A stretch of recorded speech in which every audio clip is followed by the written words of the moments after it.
Back here live at the Waterfront Village with my friend, the zombie, Jonathan. You're looking good. Jonathan just got an awesome face paint job. What do you think?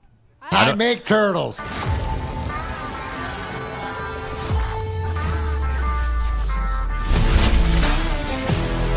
It's now time for Big D Energy with four-time Stanley Cup champ Darren McCarty and the golden voice of Neil Rule. Live on the Woodward Sports Network, 99.1 and 93.5 The Roar, the Woodward Sports app, and anywhere you listen to podcasts. Let's talk some sports. It's Big D Energy. What is going on out there? Big D Energy here, four-time Stanley Cup champion. That's me, Darren McCarty. Joined today on this Thursday by my boy, one half of the Woodward Heavyweights. Yeah, my boy and yours. That's Easy Speakeasy Sports. Obviously, Sammy Flannel, rocking 9 days in a row. Got a nice dark green and blue. I like that. Sam. Good selection for Hey, today. I think it's the first time I've worn it on a show. It was in the bottom of the hamper the last time I, did laundry, and I'm like, oh my goodness, a new flannel. Note to self, the flannels can get buried in the bottom of the hamper just like the sock Sawyer. Obviously, on the ones and twos as we get going here on this Thursday, we got a big show for you. Obviously, a little bit half past this hour. For a couple segments, we're going to have our own draft guru. Combine starts today for the NFL, but our very own Scott Bischoff, Eric Bischoff's cousin, Eric Bischoff, formerly WCW. Anyways, I'm digressing the wrestling. But he's going to talk here. We're going to get into some things. We thought Big D Energy, we were talking, and since Easy was here, he decided that he would go to Pro Football Focus because they have their mock draft simulator. Their mock draft simulator. So the boys played around. Even the smooth talking Neil Rule from the wonderful Florida confines or wherever Dayton. It was 62 degrees in Dayton that he sent it. So wherever Neil is, he participated too. Yes. Draft capital guy. So we got a lot of different stuff. We're gonna talk about that too. But I got to start it off. Because I'm running the ship, so you know what we're talking about. As you can see, I'm rocking my ICW No Holds Bar Death Match Circus shirt. We're going to talk wrestling because big things happened last night in the AEW. Yes, Tony Khan came out and announced Tony Khan buys ROH, and AEW kicks it off with Bryan Danielson versus Christopher Daniels, which was the final match of ROH. Our initial match, that it was unbelievable. This is huge in the why does this matter? This matters a lot because of the catalog of the ROH, because of all the ROH. What you're seeing is the NXT Black and Gold brand that Triple H. You see all the Adam Cole, the Undisputed Era, the Bobby Fishes, the Kyle O'Reillys. You see all the NXT guys, but all the ROH guys too. One of my favorites, Danhausen from Michigan here. So the big thing is look next, just like the WWE is on Peacock, where you can watch all their platforms. Yeah.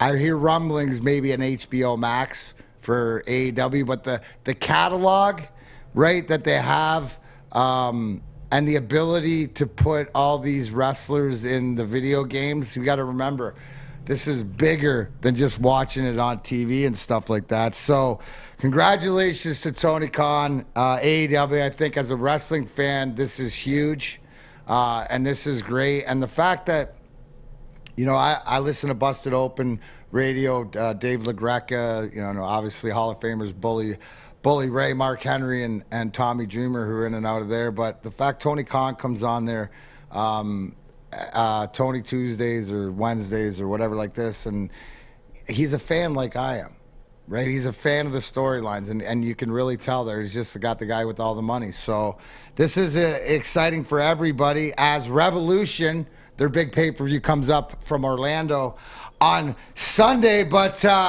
Other big news, if you follow this last week, the big scuttlebutt was MJF bearing his soul about how he was picked on and treated unfairly as a Jewish kid growing up in New York and bullied and stuff like that. Well, the shoe dropped to the other foot yesterday again with CM Punk coming out and Max giving him a hug and anyways like that. What I want you to see there, right? There he is, CM Punk being held up by Sting. Yes, Sting, yes, is here and stuff. But I just want to see, like, that's real blood, okay? That's a real smile.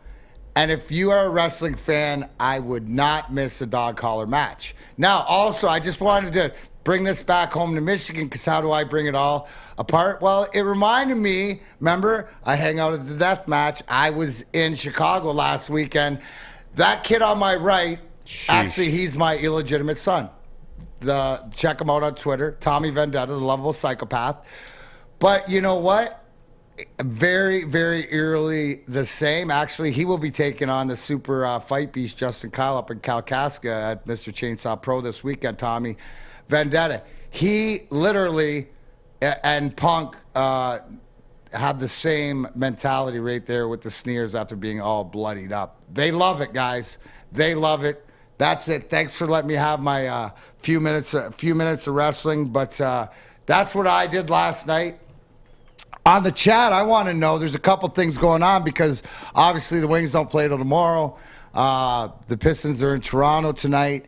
But last night, and this ain't for you guys, this is for everybody out there, at LCA, Toto and Journey played. Who's Toto?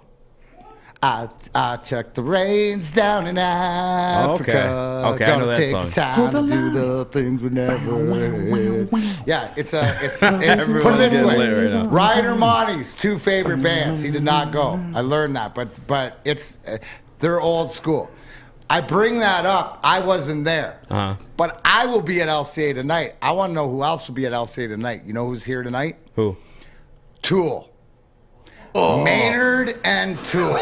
My friend was so happy about that. Another hey, you know what? I'm just knocking every month. I'm knocking a bucket list off my bucket list. Last month there was the Super Bowl commercial. I didn't even know it was on my bucket list. But now I get to see Tool. Never seen Tool live. One of the greatest bands and influences in my generation. What's their big one? What's their big song?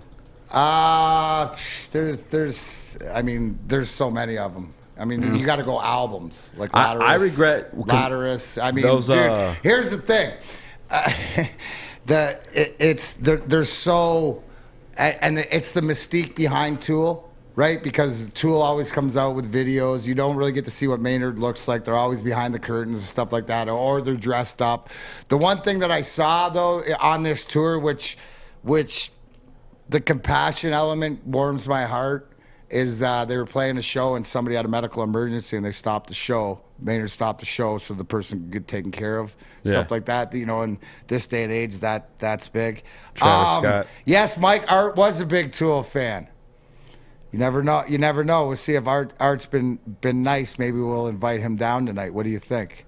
Art blocked me on Twitter recently. Yeah, exactly. As I see it, Gromit, what song ain't great? All right, Gromit, I'll see you down there tonight. YT Sparty, I agree. Joey is a Tool. Yes, Sobers by Tool. Why how's that go? Can't we not be sober and just want to I feel like my friend was trying to give me the same lesson on over and why can't you sleep forever? I'll let on Conference Championship Sunday. My friend was trying to give me the same lesson. He was offended I didn't know who those bands were, but you know these like old time bands coming through. Schism's a good one. Who was just here? Elton John. Elton John had super expensive tickets, and then he had to cancel, and they went back on resale, and they're actually affordable. And honest to God, I wish I would have went because he's like a legend, and he's getting up there in age. I don't know if he's gonna come. When he's gonna come back? Yeah. Yeah, you should have. I should have went. Yeah, because you no what ifs, easy. What I tell you, you can't live with what ifs, bro. I'm gonna start keeping an eye on that stuff. Now, are you Tool? Not so much. Sorry, I know that you're worldly and you were raised properly, and you know who Journey and Toto and Tool. But was at the frat house? Was Tool respected at the frat house? By some people, like me and some of my buddies listen to Tool a little bit, but I would get the old tunes going a lot, like the classic rock. That's what really gets me going. Like Nothing but Darty's hits. out on the quad, out behind campus, just bumping some like Boston and stuff, get the day going. Absolutely. Get some foreplay a long time going, wake everybody up. That's cool. No, but remember that, Easy. So don't live no what ifs. And you're right. Like, that's the whole thing with the Rolling Stones that just came through. Whoever didn't get a shot to see them. I'm not saying that they're not going to be around again. Yeah. But Life happens. And I guess that is a reality check, right? Everybody is getting older. Who do you have to see before they don't play anymore? It's a cool thing, right? So this is a phenomenal point, Jake Wagner. Chris Cornell, who played his last show here in Detroit and passed away in MGM. Like he said, I set myself bucket list of bands I needed to see ASAP. So hopefully it doesn't take something like the death, but sometimes it gives you that boom, quick shot in the tank. What else are we going to talk about today? Well, we're going to get into obviously the combine and the draft. All that stuff with our boy Scott Bischoff. Talk a little bit about the Pistons. I'm going to talk a little basketball yesterday because Easy got a little. I saw Easy on the bottom line talking to Jalen Rose in the video screen. So I want to hear all about that. Baseball, guess what, guys? No bueno. It's not playing. So, and you know what? I might have. No, it's not true. Gary Bettman is my most despised commissioner, but I have personal issues because it's my game. But Rob Manfred might be the biggest Tool commissioner out there. Oh, for sure. There's this one meme where I think it's Eric Anders, or is the comedian's name, and like he shoots somebody, and then he looks back at the camera, and he's like, "Why did he do that?" It's like that's Rob Manfred killing baseball. And be like, "Why is baseball dying?" It's like, there's so many memes out there, and it's so much lack of respect. But you know what doesn't? You know what gets full respect on this show? Obviously, we're sitting here in the Planet Fitness studio. Yes, Planet Fitness is the home of the judgment-free zone where you can work out in a non-intimidating, judgment-free atmosphere. Membership just $10 a month or $22.99 for the Black Card. The Black Card, D-Mac. What is the Black Card? Well, if you're a Black Card member, you enjoy all the amenities such as unlimited tanning, hydro massage chairs, and total body enhancement, along with access to over 2,000 locations worldwide and unlimited guest privileges. All right, Easy, I can get you over there. Join today in club or online at planetfitness.com. No matter where you are, there's a Planet Fitness close by. Trust me, I was in Chicago. I saw like 6 of them. But there's one downtown in the Midtown Detroit at the Detroit Pistons Performance Center right now. $0 down, $10 a month. Looking for a job, planetfitness.com. Big D Energy, Easy in for Neil. D-Mac, we'll be right back here with Woodward Sports Network. Fellas, let's be honest. We like things to be easy. We like simple stuff, like sports 7 days a week. We like things uncomplicated, like Lady Jane's Haircuts for Men. Open 10 to 8, 7 days a week. Walk in anytime. Sign in, sit down, watch your favorite team play, and before you know it, your hair will be game ready. Open 10 to 8, 7 days a week. Walk in anytime. Lady Jane's Haircuts for Men. It's wicked awesome. What do you get when you mix fresh, juicy, hormone-free chicken with our savory signature sauces? The best damn wings you've ever had. Wing Snob Traditional Wings. Try our Jamaican Jerk or Lemon Pepper. And we toss them to perfection. When your wings are this good, it's easy to be a snob. Order online at wingsnob.com today. Wing Snob. We just have better wings. Your Detroit alternative to the normal sports blah, blah, blah. It's Woodward Sports.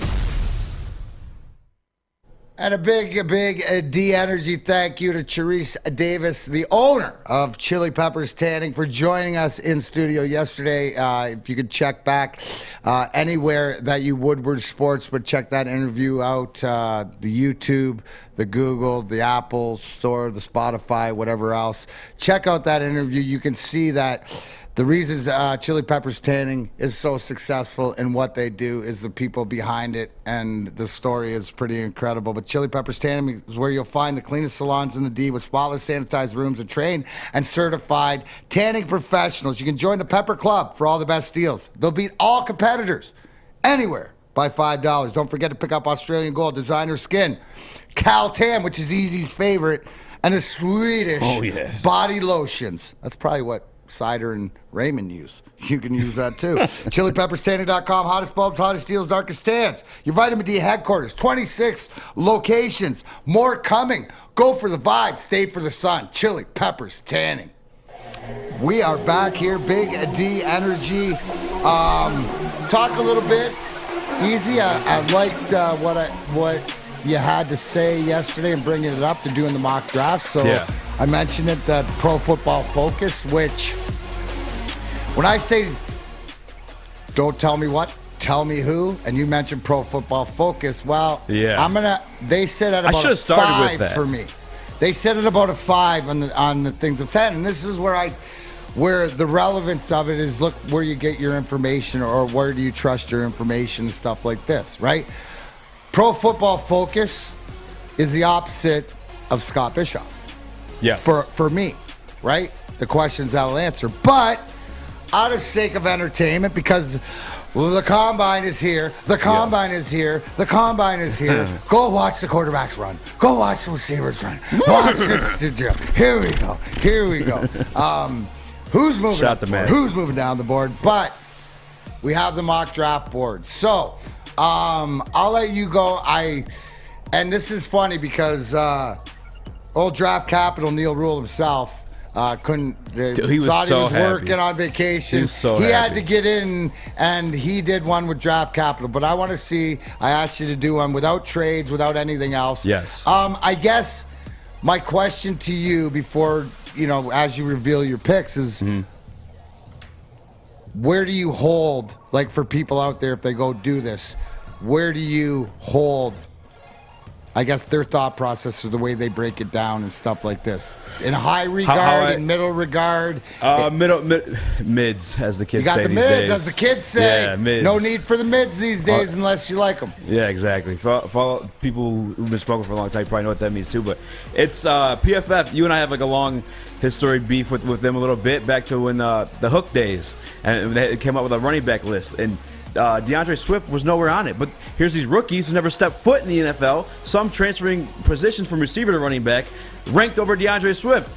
Lo and behold, here comes DeAndre Swift this year with the refrigerator at the right side of his offensive line, and had a pretty damn good year up until his injury. PFF is kind of all over the place, as they are with this mock draft simulator. I love it. I'm addicted just like everyone else. It's that time of year, mock draft season, baby. You know what I'm saying? So it's everyone loves doing it. Oh, you got the button? Oh yeah. You just gotta do it like this. Time of year is it? And with the second pick, exactly, the Detroit Lions select. I selected Kyle Hamilton, the safety out of Notre Dame. Part of this was I had to, man. I've been writing for Kyle Hamilton for a while now on Twitter. I've been taking the abuse, and obviously I had the people who side with me. I've been championing them as well, and I'd be my fool to turn my back on them and not select Kyle Hamilton. But the kid is truly a generational talent at safety. For me, when it comes to him, and I've had this discussion millions of times, but the drop off from what Kyle Hamilton is to the next best safety, which is probably Jaquan Brisker, is tremendous compared to the drop-off between an Aiden Hutchinson and a George Karlaftis. So I took Kyle Hamilton again, partly because I've been championing that call anyway. And if you look at the Detroit Lions defense, like, look back at the Green Bay game on Monday Night Football. Aaron Rodgers wasn't throwing deep down the field. They kept those swing passes with Aaron Jones, or they kept like bouncing the runs to the outside. That's actually the game that they cut Jamie Collins afterwards because he was just so lethargic and getting to the running back to seal that off. And I mean that's his position. If you have a safety like Kyle Hamilton, he'll clean that right up. You know, say he can make to that edge, and that's gone. So yeah, that's pretty dope. No, but so people, if you guys are watching at home or seeing the list or whatever, these are the names. Right, and easy. There's no, it's too early, whatever like this. And the good thing is you're not Brad Holmes, so we don't have to worry about anything like that. But these are some of the names to look at and maybe to watch if you're following the combine or looking to see what it is. A lot of this stuff's going to change, I don't have a problem, right, picking a guy like that up top with this team if that's what this regime wants to do.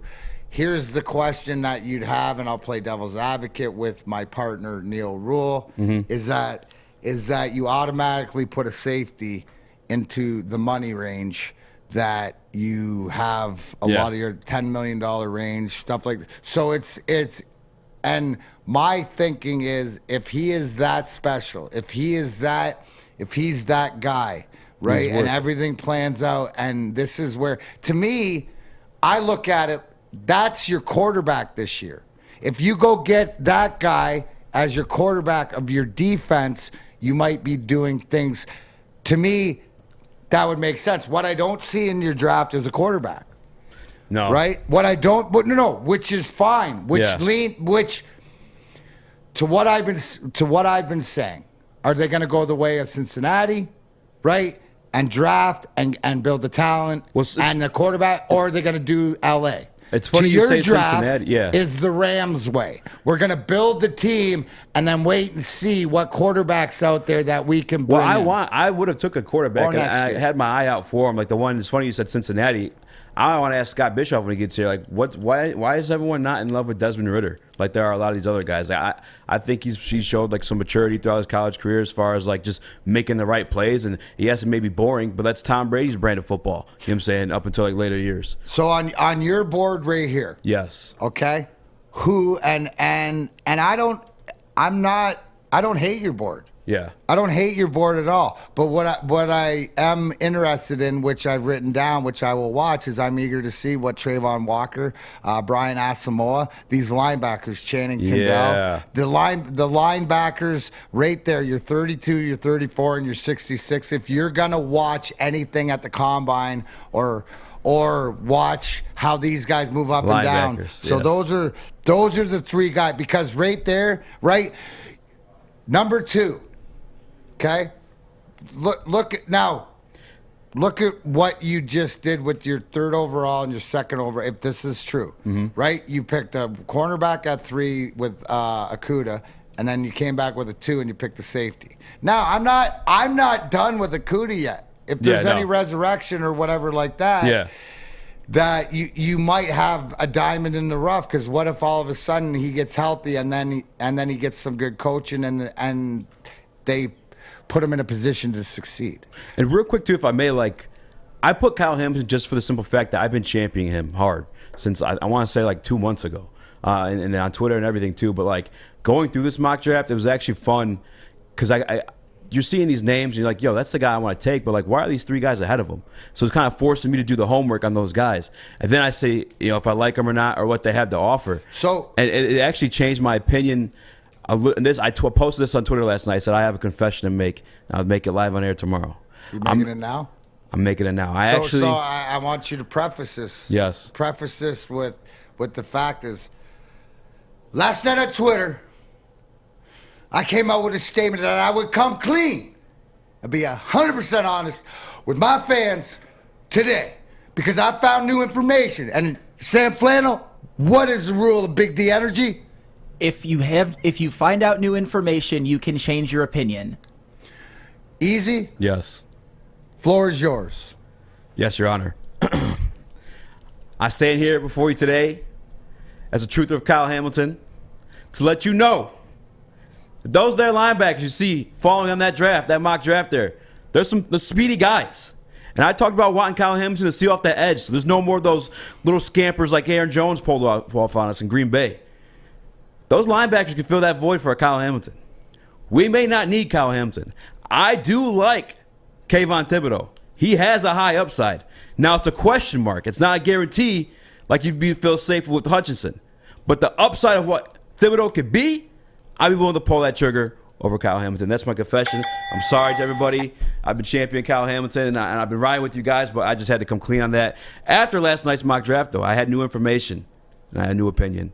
I love it. If we get some of those speedy linebackers. Right here, right live, you saw Big D Energy, Sammy Flannel influence, right? Sometimes people get new information, Sam, and they don't have the cajones to change their mind because they're worried what everybody else is going to think about them instead of sticking to what their opinion. And we actually talked about that before the show, too. I was like, I have some takes. Sometimes I'm scared to put them out there because of backlash. That was one of them. I had to...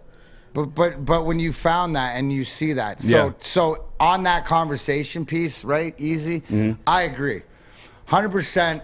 Kyle Hamilton could be a unicorn as far as coming out and provide what a Troy Polamalu, what a Ed Reed, a career, right?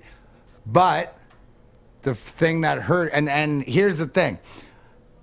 If Brad Holmes selected Kyle Hamilton number 2, then it would reinforce my belief of everything you're saying. Yeah. But I think still, to your point, which you come around, that the pick is Kayvon Thibodeau. Yeah.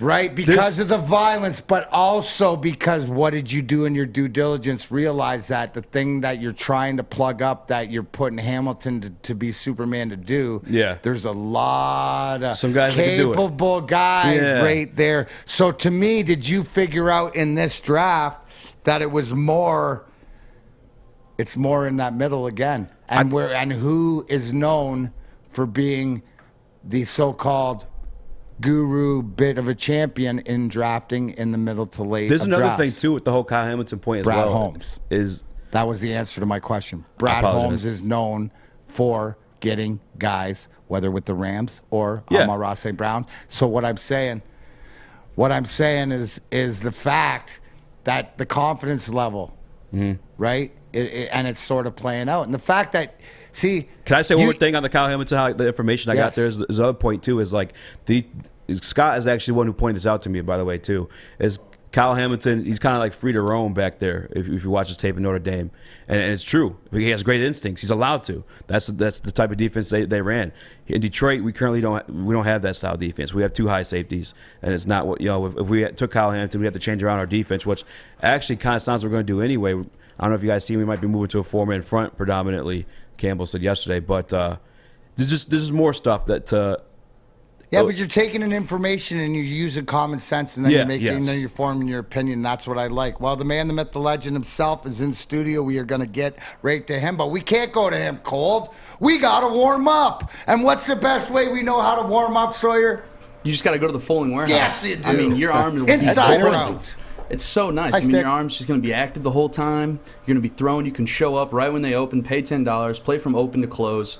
So, I mean, you're really getting your money's worth there. Or if you have a big group, you're trying to go on the weekend. It gets really busy on the weekend, guys, so you got to take advantage of that private lane reservation for up to 10 people for 2 hours for around $120.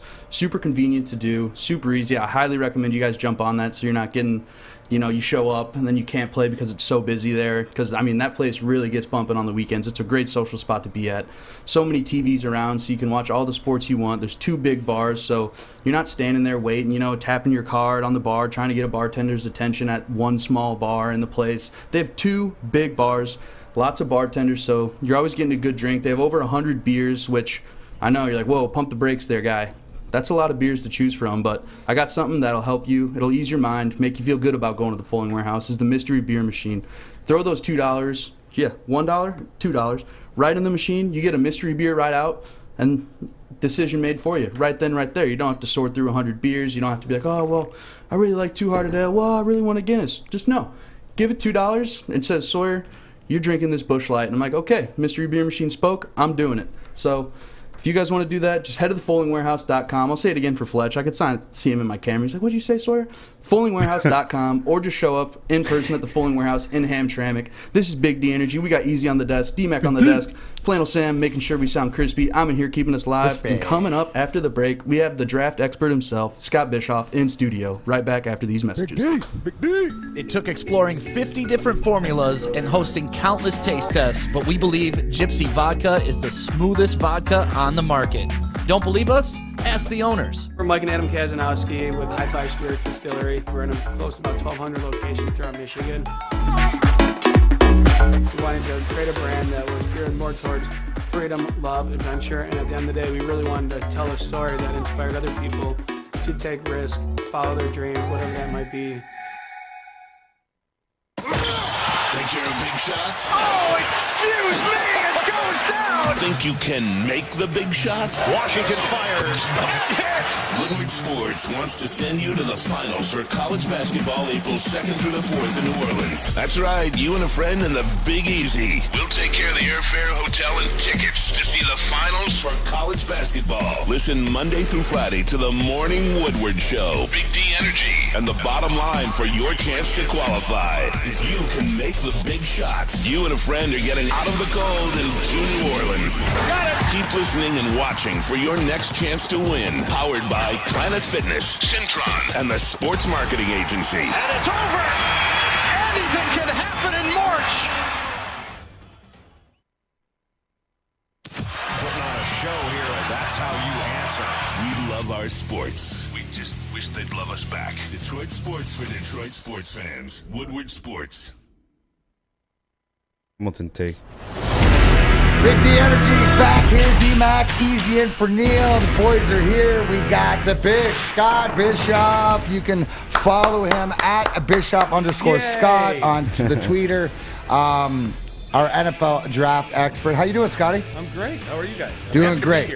Before we were just talking because we were doing the PFF mock drafts, which, by the way, I put them probably out of 3, 4, or 5, depending on which day out of 10 is where they Easy brought it up early. They really peed me off last year with the running back things, but they do this mock draft. How do you feel about those trades they offer in there? Actually, real quick. Oh. We'll get to that. Slow your roll there, Slow Chief. your roll, bro. Stay in your lane. It just goes too far, then I can't ask it. I will kick that. You know what?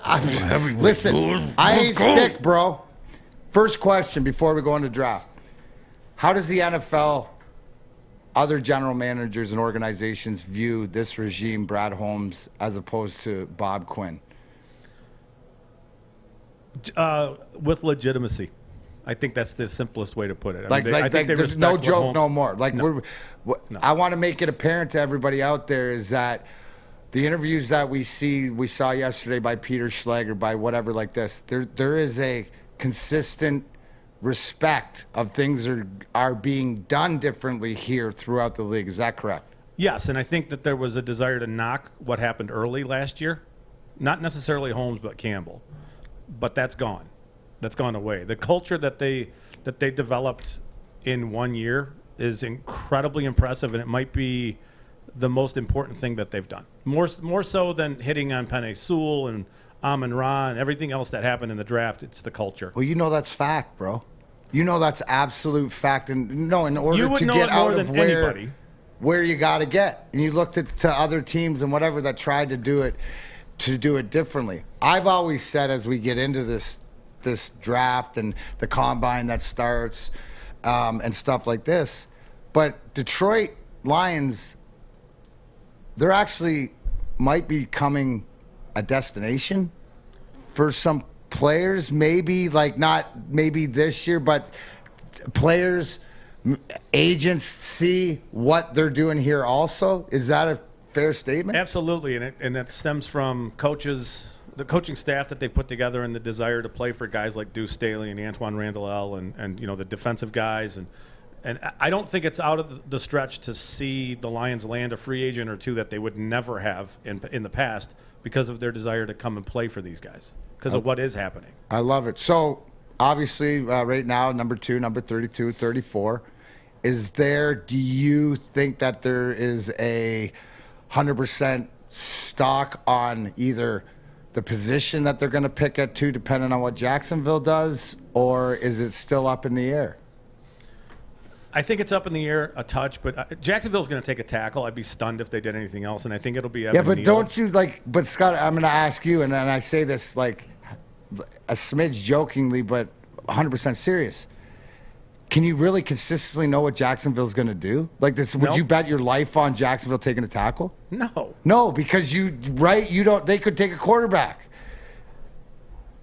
I'd be floored, but I mean, anything is possible. I don't know what they're going to do. I could see them looking at a player like Aiden Hutchinson and thinking he fits their defense really well, and ignoring the franchise quarterback they took a year ago and just letting him kind of twist in the wind and deal with pressure and end up failing. I could see that being the scenario.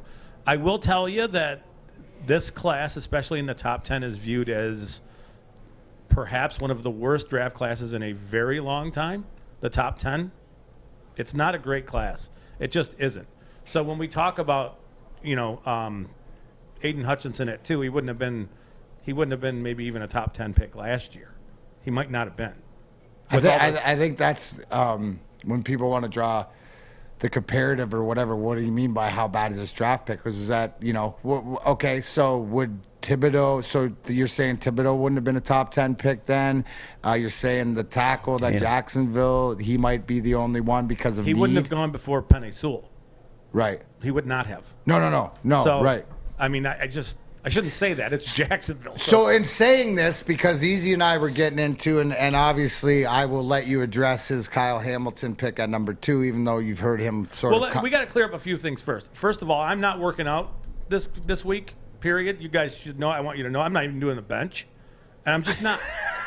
It's not happening. And also, the reason why I'm here and not in Indy is because I decided that going to the Tool show tonight is more important than anything else You and happening. me. I knew you'd be there. Are you going to be there? I'll be there. Okay. Because you and I realized bucket list. Easy, no ifs, whens, or whatever.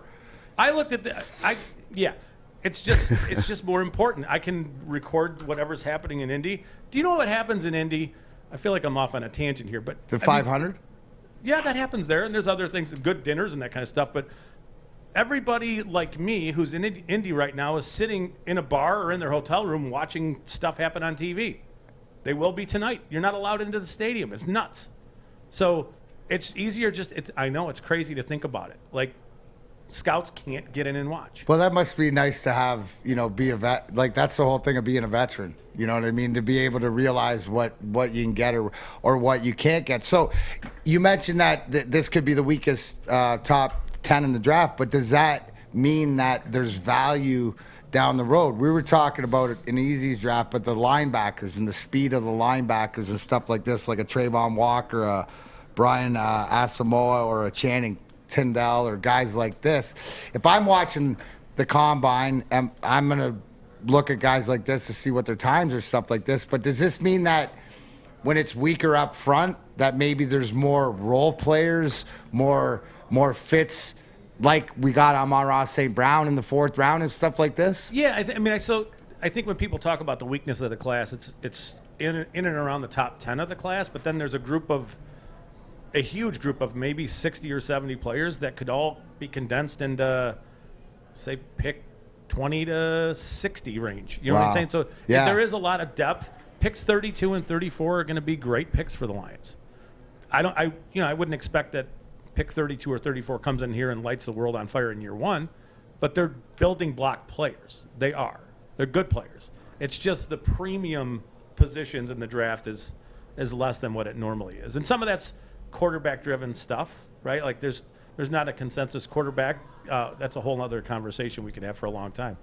But there's not a consensus quarterback that's going to go that high, and everybody's kind of artificially being squeezed up. That's why Hamilton is being talked about where he is, because he's one of the safer players in this class. But in a normal class, I'm not sure he's a top 10 player. Really? Yeah. Wow. So yeah. and that's and the it's not a knock thing. on him. It's the safety position. It's it's just the safety positional value. Yeah. If you knew that he was going to be, and the NFL doesn't really do this anymore. If he was going to play as a single high safety, then he's probably a pretty valuable guy to have. And they don't do that. And that's what I was coming to last night. It was like, obviously we don't run that now here in Detroit as a single high safety. And then the other thing too is like the tweeners. I feel like in this draft, like the JOKs from last year, or like everybody loved Isaiah Simmons. That's Nakobe Dean this year. Yes, Nakobe Dean. I was even looking at these guys like Asamoah. Yeah. Brian Asamoah. I feel like he could be that. I think he'd be available to us. Channing Tindall. I don't know so much in coverage, but he seemed like a quick guy. I know. So the Georgia linebackers. One of the things that we all have to recognize with Georgia linebackers is they had that monstrous front in front of them, so it made their jobs really easy. And when you're an SEC linebacker and you can run without being blocked and really without having to deal with any of it, it makes your job easy. Yeah. So that's why they splash all the time, because they're just running through lanes. You know, they're diagnosed. They can see where the ball is. They're running through lanes. They're making stops, and it makes them look a little better, I think, than they are. So it wouldn't surprise me if a guy like Nakobe Dean, as crazy as he looks on film, doesn't test like that. I think he will be smaller with shorter arms than people think, too. Yeah. I wouldn't be surprised if he was in the 5'10", 5'11" range, 220-pound range with short arms. That's kind of what he looks like. Yeah. He would play. I mean, if you're the Lions and you take him at 32, it's fine. He's going to play as a slot corner type of in-the-box player. That's kind of what he's going to be. The other part of me that abandoned the Kyle Hamilton ship a little bit there, too, was the upside of Thibodeau. Yeah. Are you still in that camp with the upside of Thibodeau over what Hutchinson is as a safe pick? Yes, I think he has a higher ceiling. Yeah. It's just, can he get there, right? And right now it feels to me like his character is being just assailed. Yeah. For a variety of reasons. Yeah. But, you know, I mean, I think when you look at him. My question, Scott, is at the end of the day, wasn't last year he was bored? Didn't you find he bored? I know the injured stuff, but what did he have to play for? Nothing. But that's kind of the knock, is that he didn't have much to play for, and he kind of didn't. Okay. But he had a high ankle sprain in week 1, and he played through that. Those are, especially for a guy like him, who's a speed, turn the corner at 8 yards kind of player, which is impressive, dealing with ankle pain, like significant pain. I've had those. Yeah. You want to break your ankle. You don't want to sprain it. You blow out those tendons. It takes a year. Stuff. It takes literally a year. It took me a year. Yeah. I mean, so there's a lot of this knock on his game. Is he a little more raw than Hutchinson? Yeah, he is. But his ability to get after the quarterback is a little higher than I think what Hutchinson's will ever be. That's cool. All right, we're going to take a break, but when we come back, I had this list. I want to pull up the Combine list and get your opinion from being there or whatever, because they broke down the drills, and there's one flashing apparent that I just was like, are you kidding me? But we'll get back to it after Easy tells us about SMA. Yes, the sports marketing agency. SMA has been leveraging pro athletes and other notables for a decade against the issues surrounding mental health and substance use disorder. With the help of NFL alumni, Sean Jordan has been able to save lives and take a stance against these issues. Soon, I crossed that part out like you did yesterday, D-Mac, because they're already here. The SMA podcast, they're recording in Studio B with Sean Jordan and other guests. They have the This Is F Word series on fentanyl. If you are struggling with substance abuse or mental health, they are here to help. Go to thesportsma.com. Again, that's thesportsma.com. Sean's a close friend of Braylon Edwards. We see him all the time in Studio B, and I'm super excited to get those guys rolling. This is Big D Energy. Big D. Big D. 6 dark corners, a driveway and a patio, 5 windows that could become doors. Every house has unique security challenges. Guardian Alarm has more tech, more team, and more ways to help keep them all safe. Get a professionally designed and installed security and smart home system from Guardian Alarm. Sign up today and get a free video device. Guardian Alarm. Smart, right from the start. Call 1-800-STAY-OUT. Woodward Sports. Missed part of the show today? Watch again on YouTube or download the podcast anywhere you listen to podcasts. Welcome back, Big D Energy here, just flying through. Got our man, NFL expert, Scott Bischoff. You can follow him at Bischoff_Scott on the Twitter. My question to you before we get into Combine. Dan Campbell came out today talking about moving to a 4-man front. What do you take of this, and is there some secret language that we should be listening to say that this is apparent to who they might draft, the direction they're going, or what do you take from it? Well, I mean, if you're moving to a 4-man front, that kind of screams Hutchinson over Thibodeau. Yes. But everything that comes out of mouths at this time of the year is sort of tainted with so can I swear?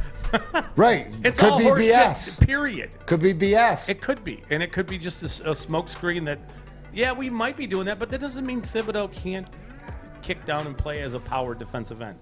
He's got long arms. He's a powerful guy. He's not small. So, I mean, the first thing I thought was, okay, they're selling themselves on the idea that it's Hutchinson at 2, and, that's kind of more where what they have in the on the roster right now, throwing Hutchinson as your strong side defensive end, is kind of what I think that means. But Yeah. Would I place any money on that? No. Okay.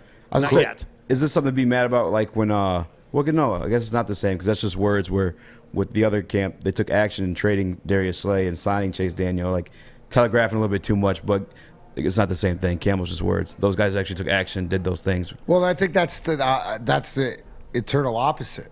Yes, right? yeah. Of going out and showing your hand, playing your hand face up like Quinn did, to the fact that, and I hear this more out of Brad Holmes when he talks about different players, and then you hear it out of Dan Campbell. So to me, they're on the same page, and I think that's what you're supposed to do, smoke and mirrors, right? As a GM? Yeah, and did he reveal all that much information? Not really. I mean, generally speaking, the Lions even last year had a 4-man front. They had a outside linebacker edge player walked up. So does it alter all that much? Not really. It doesn't change the linebacker alignments. It doesn't change the way they play their secondary, their desire to have 3 safeties. It doesn't change a lot of things. It's just, it fits their scheme better. It may be more indicative of them moving away from Trey Flowers than anything, truthfully, and moving on from him. That might be more, kind of what he was saying. But, I don't think there's all that much to take out of it, with the exception of it does mean, I think, that, there's a little lean to Hutchinson at this point. Right on. Let's talk a little combine because it's going on, and you're going to watch it on TV or something. But do you have is there a Scott Bischoff, like you said, you guys watch it on TV too, but is there like a 1 drill or 2 drills that is like that your go-to that you've seen over the years that is a pretty good measurable? There's got to be a couple in there. There are a bunch, believe it or not. For interior defenders, the vertical and the broad jump are kind of an important measurement. No, I understand the vertical, right? Knock it past. What is the broad jump? It's just kind of leg explosion. What do you got in your legs, right? At 300 pounds, how far are you jumping? You know what I mean? So there's a measure. There's something in that where you can translate it to the field, like to get off the line. First step explosion kind of thing.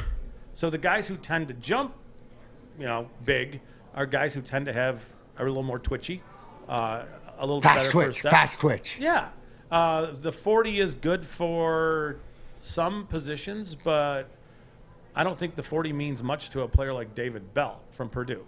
I don't expect him to run fast, but that's not his game. It just doesn't mean much. For him, it's more the short shuttle and stuff where it's the agilities. The vertical for cornerbacks is a big deal. It just is, especially shorter cornerbacks, because if you can get up, you can play with the ball in the air kind of thing. Some of them are silly. I mean, some of it, like, why are you having offensive tackles run 40 yards? Here, the 10-yard split's cool. That's great. But right, exactly. Well, we put this graphic up yesterday. I don't know if you could see it here, stuff like this. But this is the combine tests that matter. I'm seeing lots of kindas on there. Right, that's what I'm saying. The one that blows me away is wide receiver at least 6 foot, speed score kind of, broad jump kind of. Where's Why your vertical? 6 foot? Where's your vertical? Why does the vertical of somebody under 6 feet matter to a guy over 6 feet? Because if a guy can jump, he can jump. Like, where do you rank this? Did PFF put this out? I mean, like, I guess I would say, what is the worst one on there, and what is the one closest to, I guess, what you would running track? backs, I think the 3-cone is a cool test, and the 40's fine, and the speed score is with the 40. And my assumption is the speed score is like with the 40 and the agilities mixed in, sprinkled in there. I don't know for sure what speed score means. I'm sure they've explained it somewhere, but who cares? The big thing for running backs right now is the ability to stay up and make guys miss and bounce and contact balance. You can't measure that kind of stuff. You can see it on film. On tape, You can't measure that. Running backs at least 210 pounds, 40 broad jump speed score. Okay. I think for running backs over 210 pounds, you want to see them catch the ball well and comfortably as pass receivers, and then you need to be able to see them pass protect. That's just kind of where it is for me, but they don't do that at the combine. So we can dismiss a lot of this stuff. But, I mean, wide receivers under 6 feet, speed score 40, vertical kinda. I don't think there's a difference between 6 foot and 5'10" and a half, or 5'11" and a half, and a 6 foot and a half guy. Right. Can you get off press coverage? Can you separate? What's your release like? Those kind of things. That's kind of more important than some of these measurables, but it doesn't mean that a lot of these things aren't valid and don't have things that you can see. So what do you, I guess, if you're things you're looking for, but what are things like, I guess there's also too on the other end of the spectrum, what are the absolute like no-nos? Like, is there things over the years that you've seen that is consistent if somebody can't do something or doesn't? Because I guess my point is we're going to see somebody shoot up the board after the combine, and we're going to see somebody shoot down the board after the combine. So it's a grain of salt, right? It is. It's a little nuts. But like if you're a running back and you don't make guys miss and you're easy to tackle and then you run slow, I think you're falling. If you're a receiver and you're not separating early in routes and you're not separating late in routes and you run slow, that's a problem. Those guys fail all the time, whether they're big or small, whatever it is. You have to. So the combine is just a piece of the puzzle, and it's gonna. There are times when it forces you to go back to look at film and okay, this guy ran a lot faster than I thought he would.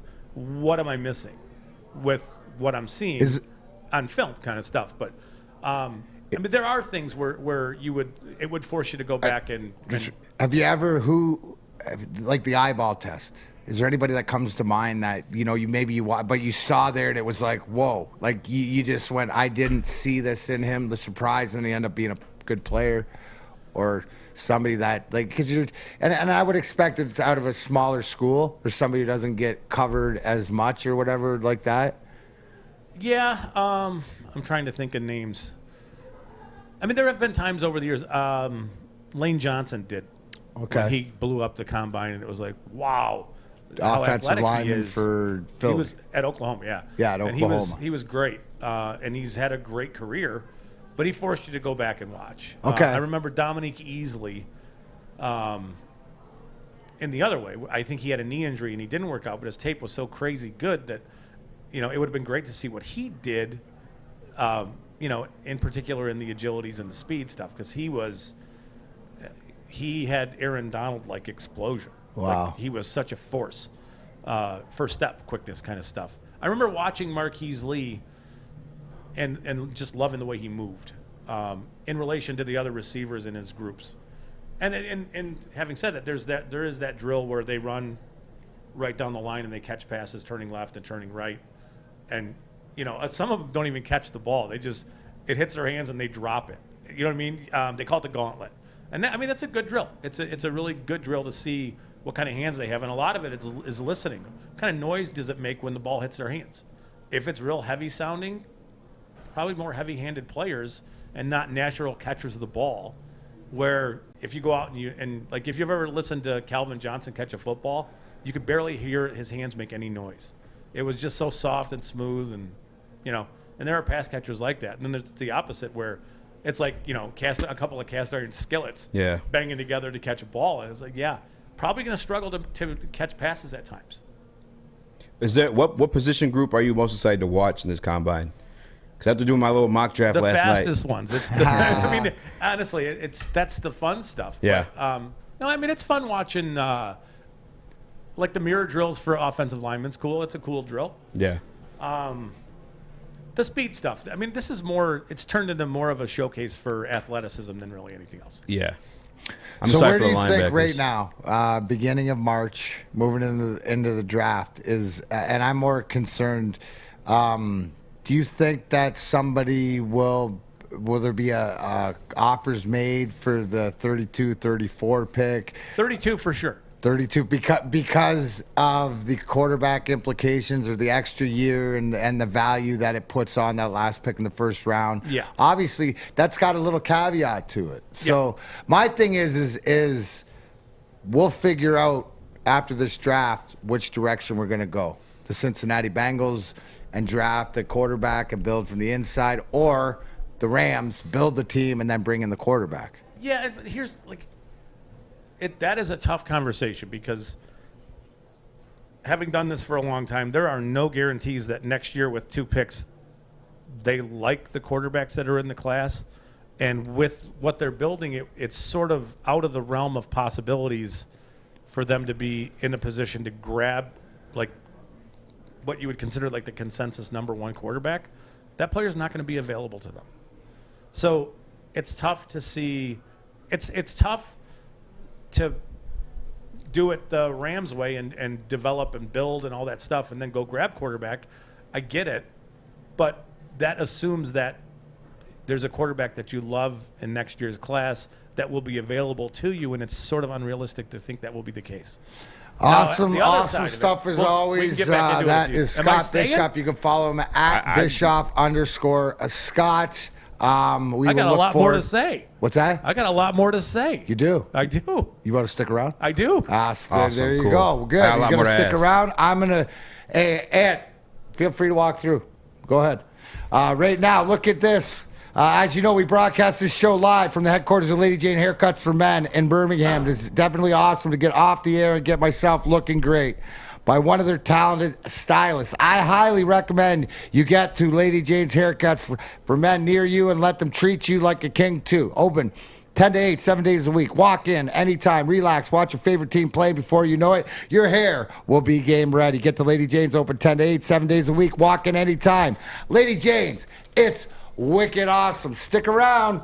We got the bitch. She ain't going anywhere. We're talking NFL draft here. Big D Energy. Big D. Life is full of hard choices. We're here to make one of life's biggest decisions as simple as possible. My name is Christina Gennari, and for over 20 years, I've helped hundreds of families buy and sell homes. We cover all of Metro Detroit and more, from large luxury homes to starter homes. We will work hard to make sure that you get the home of your dreams. So if you're in the market today or even thinking about buying or selling in the future, make the obvious choice. Christina Gennari, the obvious choice in real estate. Visit us at soldchristina.com today. We don't like to brag that we are the toughest sports network in Detroit, but we do have a guy named Darren McCarty on our side. Lemieux and McCarty, who've had a good knockdown drag up. There they go, right on the whistle. Baby, talking to one another. Woodward Sports. Yes, it's March, and Woodward Sports is sending you to New Orleans to see the college basketball finals. Listen Monday to Friday to the Morning Woodward Show, afternoons with Big D Energy and Drive Time with the Bottom Line. Want more chances to qualify? Make sure you are following Woodward Sports on Twitter, Instagram, and head to woodwardsports.com. Yes, from February 28th all the way to March 25th. So that's 4 weeks. We're going to have 60 on-air qualifiers. 1 qualifier per show, which means qualify now. If you haven't qualified, I'll take the first person in the YouTube chat that wants to go to New Orleans for the Final Four. There will be also given out 25 social media online entries. So the Twitter, the Instagram, the woodwardsports.com, your airfare, your hotel tickets, the games included. Win a trip to the finals for the NCAA basketball from your friends here at Woodward Sports Network. So we're back here on this Thursday, D-Mac, Easy, Scott Bischoff, talking draft, talking combine. My question, and it always is, and you make it more apparent when you say that this might be the weakest draft, but from what you're telling me is like talent-wise, these 2 years when you need a quarterback the most and you have first-round draft choices and you have the draft equity and the capital and stuff like this, but yet the person might not be there. Well, next year, I think the quarterback class is loaded again like it was last year. It's just what you got. But you're not going to be high enough. That's where you needed the 2 pick, the right? Teams that suck this year and are going to need quarterbacks. And by the way, it's just about everybody. They're not going to move out of those positions to take guys that they really like. They're just not. Whether it's Stroud or Bryce Young or there's going to be a lot of players who are much higher graded than the players in this class. So, if there's ever a class to take a swing at the quarterback position and be okay with missing, it would be this one. Really? Yeah. I mean, it really would. So I'm not saying do you have do you have a swing and a miss? Do you have a Rob Deere candidate? he Rob missed a Deere lot for more the than Tigers, he struck out a hit. lot, hit home runs too. I don't know if I want to say it with him standing there because it scares me. He's going to hit me What, over he the head with a scares you? chair. He won't hit you while I'm I sitting got here. your back. Oh, yeah. It's a long Not way when to Big go. D, hey, I can't protect you after He one. said but it I last got you time he till was then. on. He said, you know who it is? He said it last time he was on. It's Malik Willis for Yeah. sure. I mean, It is. And why? Tell me why from Scott Bischoff, and doesn't matter what anybody else, but why is it for sure The him? raw ability. Just the tools, the raw stuff that he brings, and it's raw. But okay, so Malik Willis is 6 foot, 220 pounds. Last year at 210 plus pounds, he ran 4.38. I mean, that's flying. It's flying. That's receiver speed. It is. I mean, it's fast receiver speed. It's better than almost any running back speed. But the thing about him is that he's so elusive that he breaks more tackles than anybody in the class. So you kind of throw in he's really tough to get to the ground. He's super fast. He's got a cannon. We're looking at Michael Vick. I know that people are going to hear that and go, "Whoa!" But he's not running. So unfortunately, he's nobody's going to see it. But I'm telling you, he is a 4.4 runner at 220 pounds who's hard to get to the ground. Now, does he have a lot to do as a passer? Yeah, but I don't think it's as much as people think.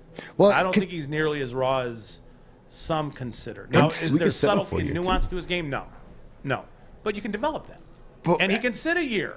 And do you have time? So this is where you have time to develop, and this is where Neil sits here and goes, "That's your pick because of the contract and the draft capital." And if you believe, so what if it takes him a couple years, right? And he turns into Michael Vick light, right? Yes, and so I mean, let's just go back to 3 years and talk about Josh Allen. There was nobody talking about Josh Allen the way.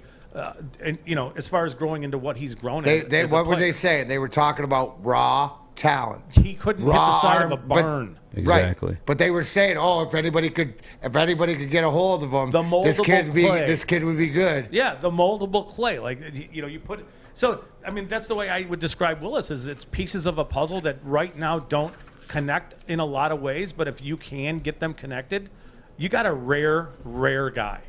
Now you just do. You saying that has me thinking, like, I think New York maybe could become a trade partner because those are the same guys that molded Josh Allen, and they just declined Daniel Jones' fifth-year option. Yeah. They got 2 first-round picks. I'd love to make that move back if we could, but yeah. I want to ask you about another quarterback, and I don't understand why he's not getting love. Wait a sec. What? Are you talking about the trade that we were talking about that was offered to you before on PFF that you wouldn't take? No, they offered me that. That's why I said they offered me their first. Too much? Yeah, remember in the chat I said they offered me their firstborn son and a Bitcoin to go along with it. Like, but you just brought up the fact that you might have a dance partner, not for the stuff that they were saying, but I think the interesting thing is that there's so many options. Yeah. There's so many options. At the end of the day, it goes down to, do you trust the guy in charge? I do. Yeah. Thank you. Can I ask you a question about another quarterback? Because it seems to me that he deserves after this draft, he's going to earn his own hashtag like Stevie's got. I think he should already. I think he already should too. I put it out there, but it's because, and that's when you talk about culture and you talk about that, that's something that we haven't had. Have we ever had that here? I don't recall feeling this way about the Lions before. Ever. I just don't. And take that. I'm going to be 52, man. But here's the thing, not just and say that as because separating your Lions fandom from doing your job, but now they sort of mend together and it's sort of finally it's got excitement. Now you've had excitement certain seasons, different players, but not like this to see what's being built. No, and there's never been the national clamoring over what's happening in Detroit like there is now.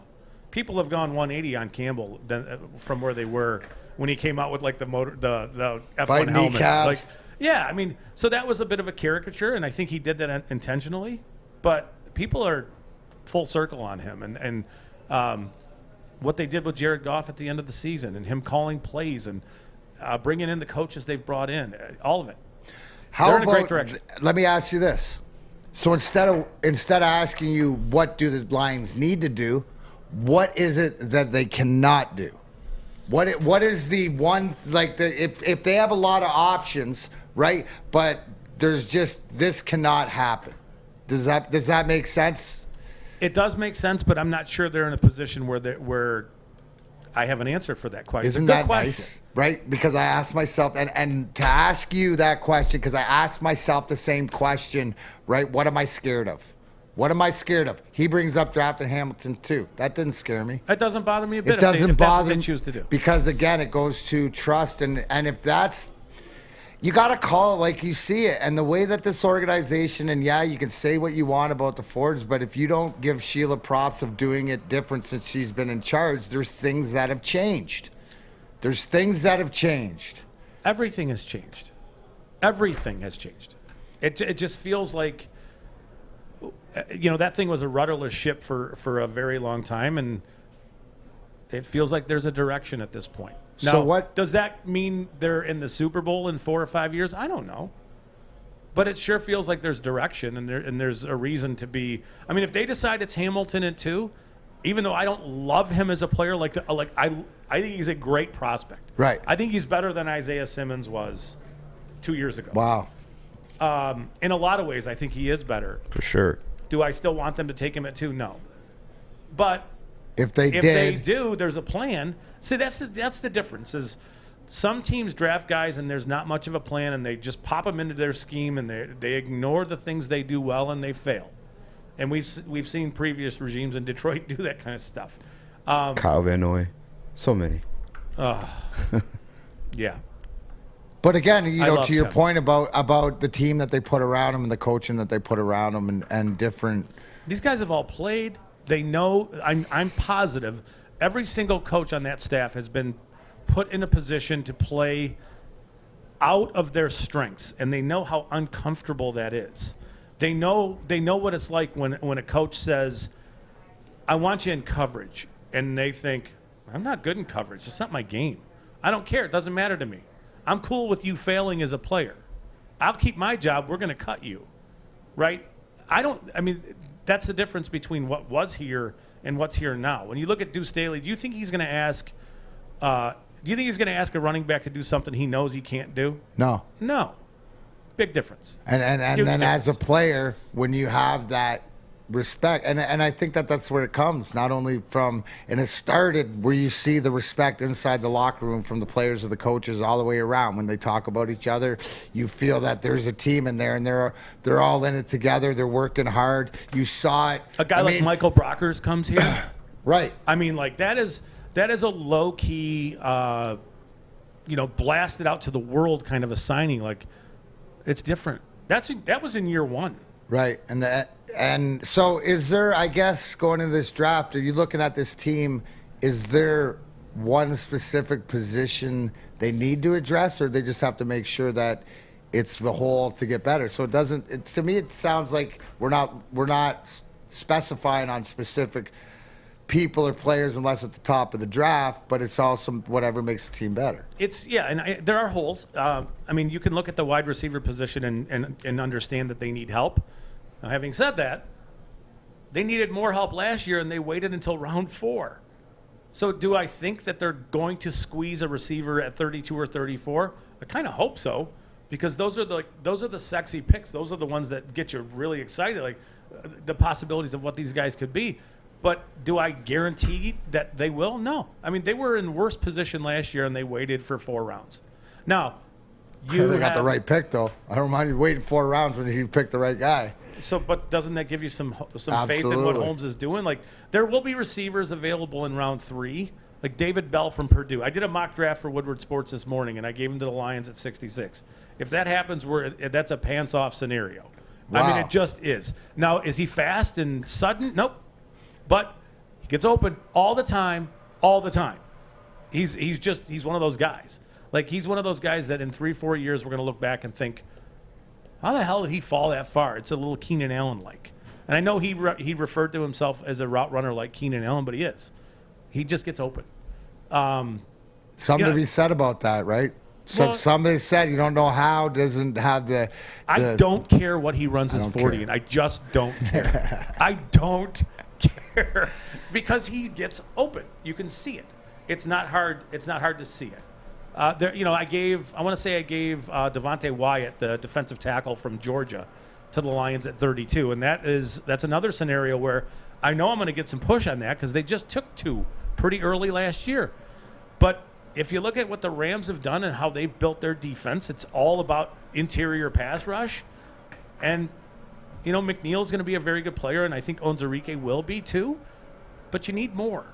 And you need more. I feel like you never had enough of those. Like I remember back to Jim Schwartz when he was here, the rotating lineman that come in all the time. Keep them fresh and squeeze in the pocket. And then in the end, the Rams do this thing where they've got all this interior pass rush, and all right, let's go get Von Miller and all the edge guys, and those are the guys that we then end up with. The other thing with what Holmes has done in the past is using these picks for veteran players.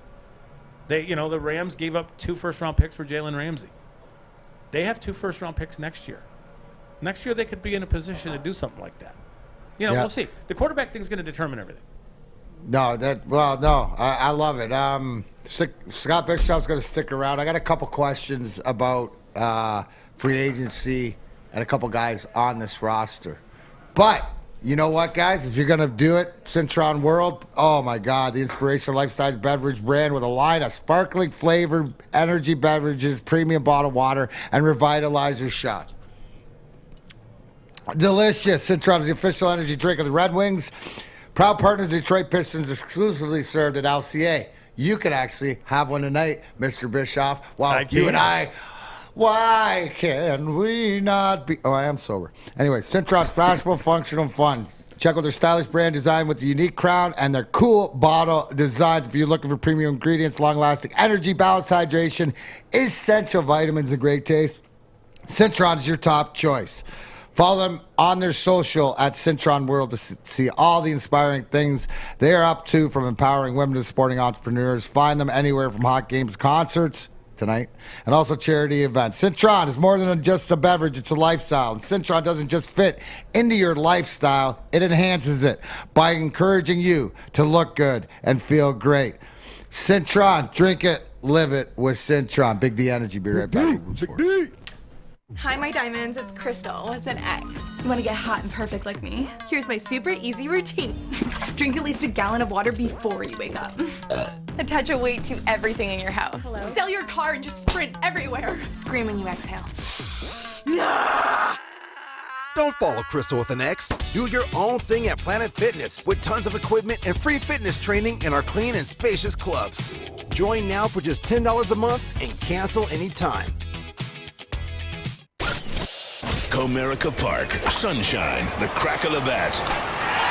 More sunshine, warmth. We're almost there, Detroit. Summer 2022 will be the summer of Woodward sports. We just gotta make it through this damn cold first. Welcome back, Big D Energy, here on a Thursday. Easy D-Mac and Scott Bischoff, our NFL expert. Easy just threw out on the YouTube Scott's mock draft. If you wanted to get in on that and had any rude comments for him, please, I will read them. Throw them my way. I like Bell, though. I mean, like you said, is that, and those are the type of the guys like I'm talking about, where it's like guys that you need to move forward and win in this league, like the meat and potatoes guys, the not flashy guys, but just a football player, right? Yeah, That's a football just a baller. player. Now, Jalen Petrie, the safety I gave him at 34, same thing. It's kind of a Swiss Army knife, do it all for you. And that's what you sort of need, right? You need sort of guys like that to be able to, because when the conversation is the coach going, I need you to cover this. Coach, I'm not very good. I believe in you. Instead of, I keep my job. I don't care. Yeah. It's like, well, no, I think you can do it. And then to your point about Deuce Staley and the running backs, these coaches, no matter who they are not going to put these guys in a position they wouldn't be. No, and some of the guys I gave him are like super high culture guys, high character dudes who fit exactly where they're headed. You know what? Before I ask you about a couple of other things, is one of the big things about the combine, and I think to me right now would be the biggest thing, is the interviews. Oh, 100%. Is the interviews. It's medicals and interviews. That's the most important thing. That's why Easy's number one was medicals, and mine was interviews. But it's those medicals, two... interviews, and the other thing that's happening is free agency doesn't just begin in like 10 days. It's happening 2 days ago. So talk about that. Talk about what? Just like off the record, but as far as agents sitting around going to the dinner bar. with the players, going to dinner with teams, conversation starting. It's happening there. So, all right, let's talk free agency here. Like you said, do you expect, I think, what, $21 million or something like this in cap space? Do you expect anything to happen? Or if they did, like you mentioned before we went to break about Michael Brockers, bringing him in from LA but the veteran presence and stuff. And if you could say that had an effect in the locker room because you could see it and you could see the growth in that locker room and stuff like that. Are those sort of like the pieces, maybe like the middle, the really good pros, maybe not the Pro Bowl or stuff like that? Are they keying on somebody? Is there a position that you think that they need in free agency? It wouldn't surprise me if they signed a receiver. And I'm not talking about Josh Reynolds or Khalif Raymond. I think those guys could be coming back. I do think it's interesting what Josh Reynolds was able to do for Jared Goff over the second Agreed. half. There's just the comfortability. Goff has always been. He needs to trust, and when Reynolds showed up, his play picked up. Michael Gallup is available. Trying to think of the names. There's not a lot of high end guys. Like I wouldn't think Allen Robinson would fit price wise here. Michael Gallup tore his ACL, so he may not be fully ready for the beginning of camp. But I could see a receiver. But there's Devondre Campbell, the linebacker who played for Green Bay last year. There's a video that the Lions put out a couple days ago about them talking at the Senior Bowl, and they very much alluded to Devondre Campbell. They really did. They talked about a guy who's 28 years old, going to be 29 before the season starts, how he fills downhill, physical player, can do it all. Well, my brain goes, all right, I'm Googling 28-year-old free agents and linebackers or safeties, and Devondre Campbell kind of fits that mold. So, they're talking about a player like that. He would be a very intriguing fit here. Again, perfect fit for what they have as a group. Really good players still. I don't know what you'd have to pay him. I would think that Gallup might be had on a 1-year sort of prove it kind of a deal, which is kind of where the Lions are. So you sign him and you draft a receiver, and all of a sudden that receiver room looks pretty good. It does with always put options on it and stuff like that or whatever. And I think some of we'll have an indication if they do move on from Flowers and get all that cap space back. It'll be an indication that they're looking to spend. Do I have names? No. I do have one. Marcus Williams, a safety from New Orleans. I would pencil him. Well, that came out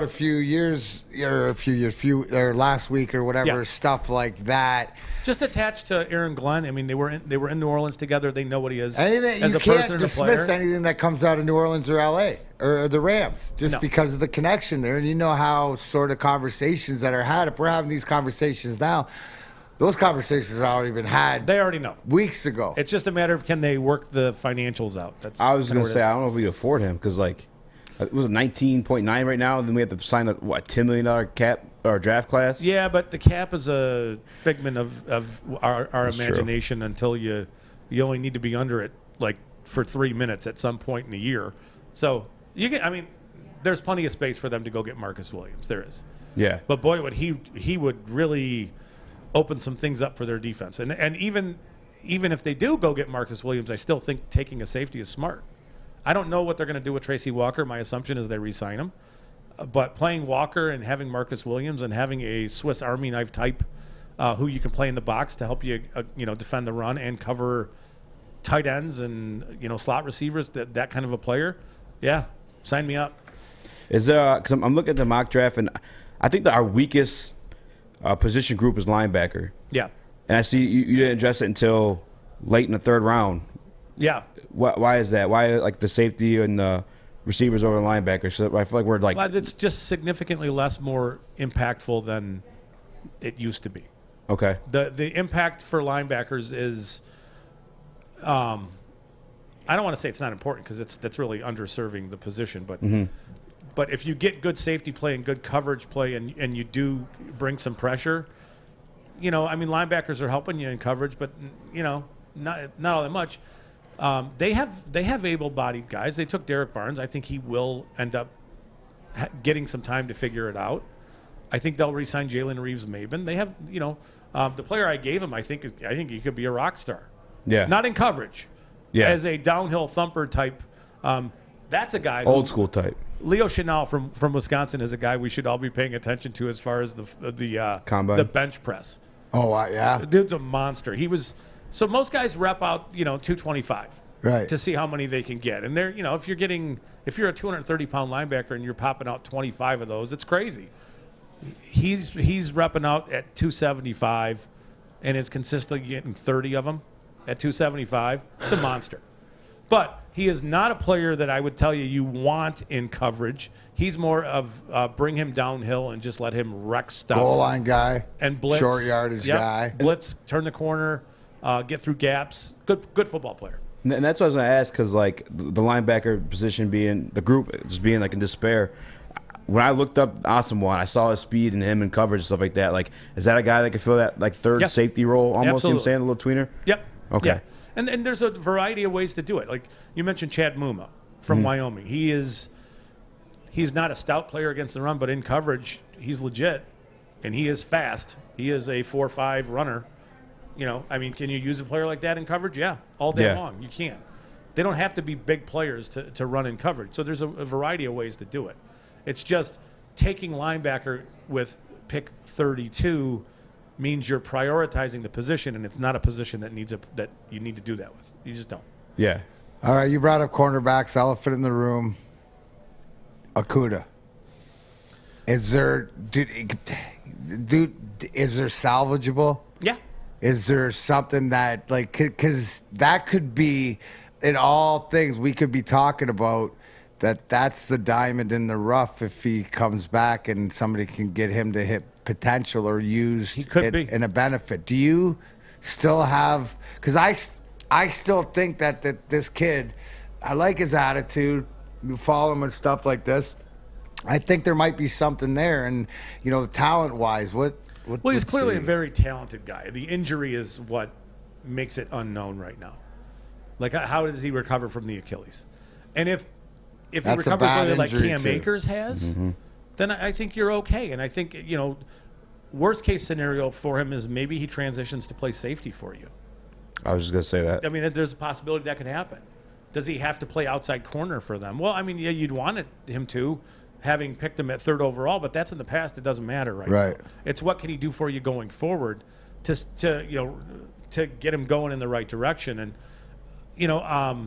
he is a total wild card. And it's a wild unknown at this point. But if he comes back and he plays at a reasonable level, that's a big boost. I mean, it is. And, they got undrafted free agents who looked great last year. Jerry Jacobs. There's a lot of reasons to be hopeful. Well, Jerry Jacobs wasn't he rated the undrafted awesome. Free agent, the highest rated undrafted free agent, which lets you know. So to me, and it's not along this lines, but I compare it to, it's like the Red Wings getting Verona. Now, getting Verona back, it's almost like making a trade or getting a first rounder or a draft for the Wings. I just hope Okudah is healthy. Yeah. And there it goes to confidence of Aaron Glenn, of Dan Campbell, of putting this kid in the right position. You know, I don't think, here's the one thing is that when guys have injuries, no matter what it is, and I know it's a third-round pick, but there's something to do is that you got to be all in with the culture in order for them, and I feel that there's some nurturing going on there.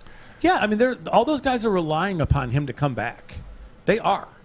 And whether or not they're expressing it to him or not, he's feeling it. And I'm sure he's feeling it. And you know what? I got a feeling that if I ask, is that they are expressing it to him. Because that's sort of the way, as for a young guy that's... Hey, we need you. Yeah, Come exactly. on, man. Let's go. Yeah. Exactly. So who knows? Maybe the Jeff Okudah will be the guardian alarm of the Detroit Lions defense. You never know. But what we do know, guardian alarm gets it. Yeah, folks, whether for home or business, a good defense helps you feel secure. Guardian alarm has all of the state-of-the-art technology to help you feel safe, all with 24/7 monitoring right from this little gadget right here we all have.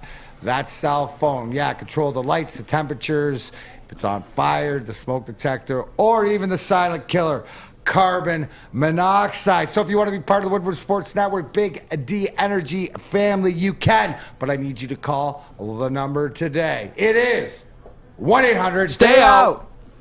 1-800 Stay out. For everybody in the back, for all the people that are doing their mock drafts. 1-800 Stay out. Get out of my house. Get out of Sammy Flannel's house. Stay away from the Flannels. 1-800 Stay out. If you want to be part of the Big D Energy Woodward Sports family, Guardian Alarm, your local security experts. We got the man Scott Bischoff in Big D Energy, Easy, and D-Mac on this Thursday. We will be right back. Everything that we've hoped for, finally. He's going deep, right side. Oh, that is Edwards out there. He goes up in the air at the goal line. Hey, it's Brandon Edwards here, wanting to welcome the sports marketing agency to Woodward Sports Network, to the family. Glad to have you guys. For the last decade, the sports marketing agency has literally leveraged athletes around issues such as mental health and substance abuse.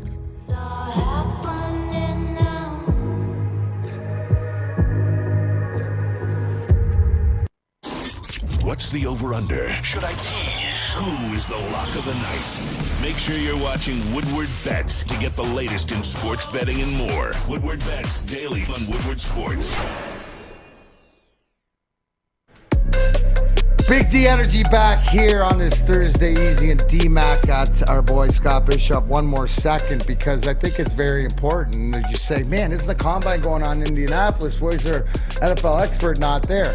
Because the veteran, we call it the veteran status, he knows that he doesn't need to be there. There's certain things that he could watch. And plus, tools at LCA tonight, so we'll see you down there. But anyways, more importantly, what are the things that you pay attention to? Or, you know, we mentioned the Pro Football Focus, doing the mock drafts, doing stuff like this. What is a scout? What is the NFL expert, a guy who does the mock drafts and get ready for the draft, which is, 6 weeks away, 7 weeks away. If I'm a fan, what am I looking for so I don't waste my time? If I don't have time to waste, right? That's tough because some of what you look for is these guys who have played in the past who are on the field watching workouts. Like when Deion Sanders is talking about the way cornerbacks flip their hips and move, pay attention to what he's saying. Because if anybody knows, right, he would know. So it's that kind of stuff. It's the commentary. It's not necessarily how fast a guy runs. I mean, it matters for some positions. But the way they move, how fluid they look, how comfortable they look, how confident they look, and then marry that and match that to what they look like as football players. And that's kind of the blend. That's the synergy of the two. Is, you want to see them look comfortable and confident and move fast and fluid and not uncomfortable, all those things. But it's got to meet what you see on when you're watching football, because this isn't football. This is like underwear Olympics kind of stuff.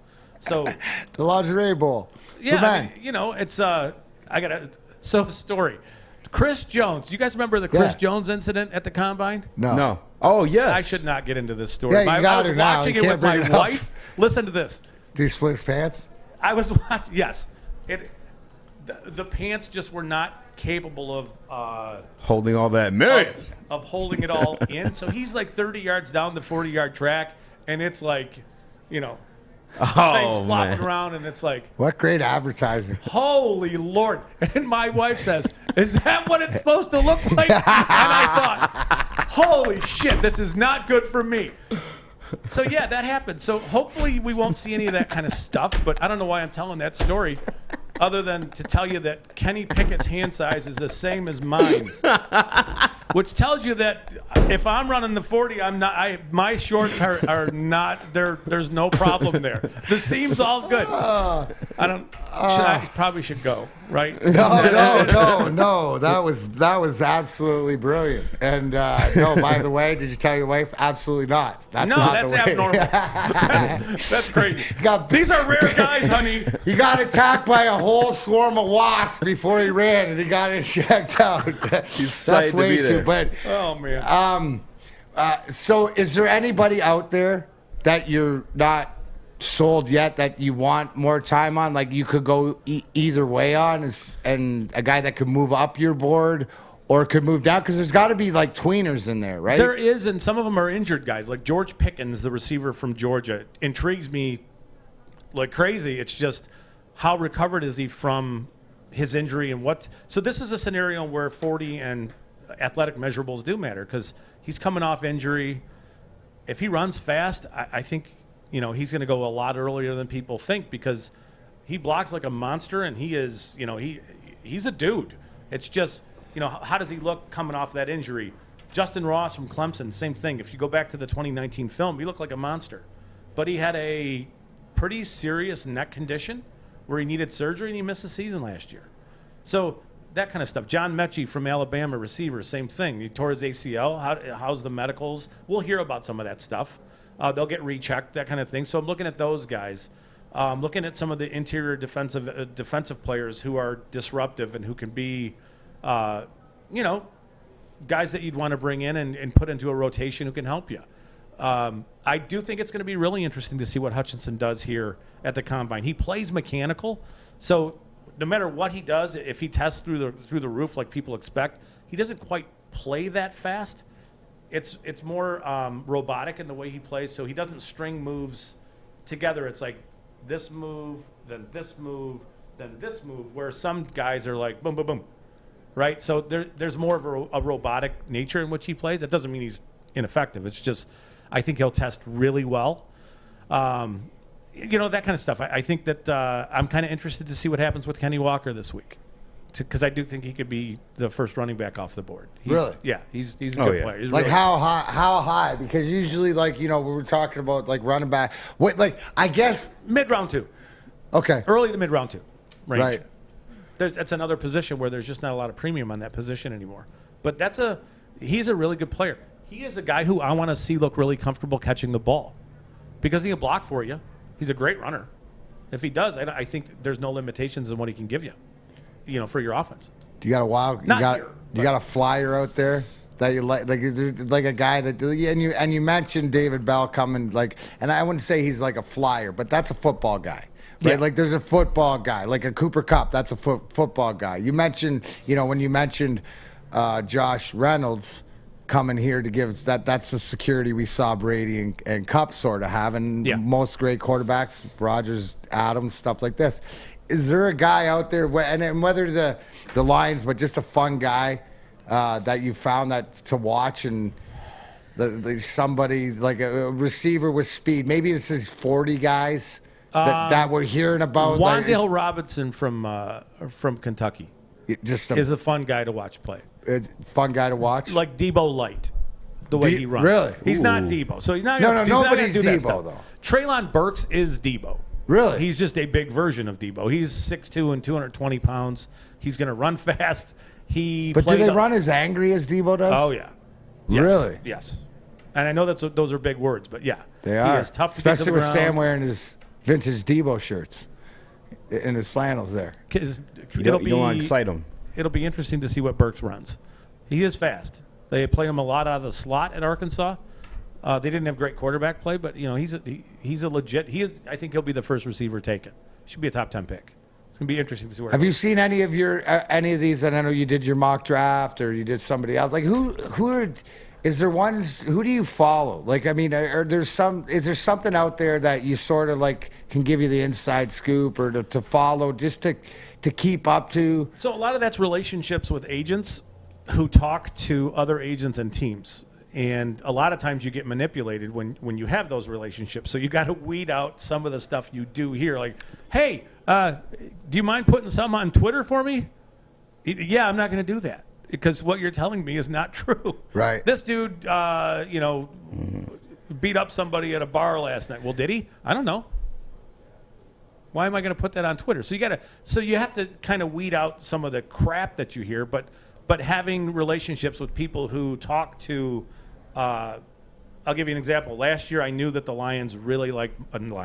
Cowboys really like Micah Parsons, just because of relationships I have with an agent who talks to Dallas. I shouldn't be telling everybody this, whatever. But I knew that they liked Parsons. I knew they did. I knew they were going to draft him. So it's that kind of stuff, like having long-term relationships, like years back, where a guy's told me information and it's been totally, hey, Luke Kuechly's going to get drafted by the Panthers 8th overall, and telling me that in January of that year, and me thinking, huh? And he did. So then you trust that guy, and what you hear from him, you learn to trust that guy, and it's having multiple relationships like that.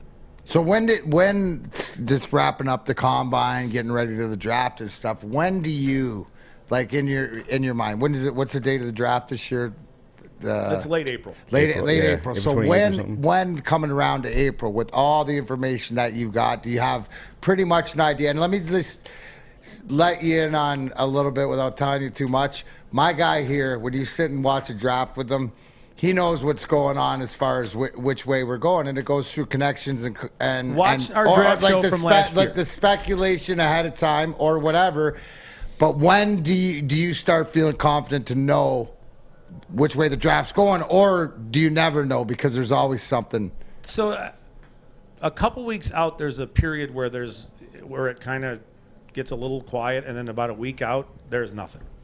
So at that point in time, what you know is what you know.